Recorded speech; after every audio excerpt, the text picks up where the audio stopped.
ভিভিআইপিদের জন্য নির্ধারিত Z++ ক্যাটাগরির নিরাপত্তা।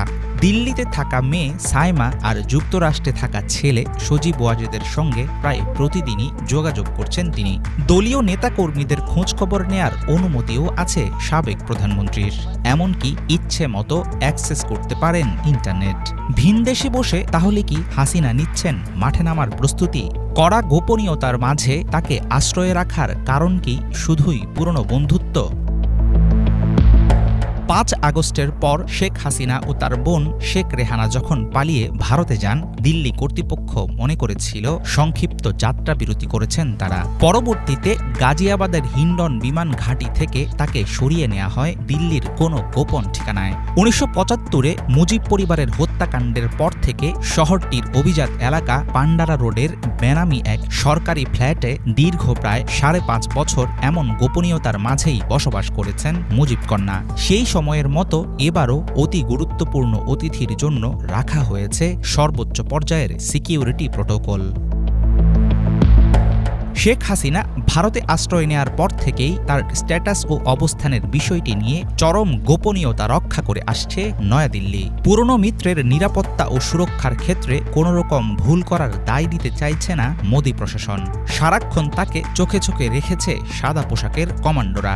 এমন পরিস্থিতিতে দিল্লির লোদি গার্ডেন কিংবা নিজামুদ্দিন আউলিয়ার দরগায় হাসিনার যাওয়ার বিষয়টিকে নিতান্ত গুঞ্জন বলে মনে করেন ভারতের সংশ্লিষ্ট মহলের কর্মকর্তারা।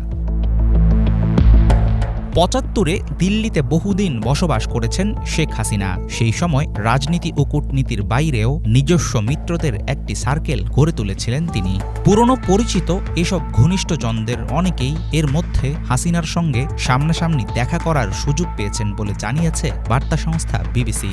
ভারতে কোনো কোনো পর্যবেক্ষক মনে করেন দলের নেতাকর্মীদের সাথে কথাবার্তা হওয়ার সুযোগও করে দিচ্ছে দিল্লি। হাসিনা যাতে প্রস্তুতি নিতে পারেন মাঠে নামার, তৈরি করে দেয়া হচ্ছে সেই ক্ষেত্র।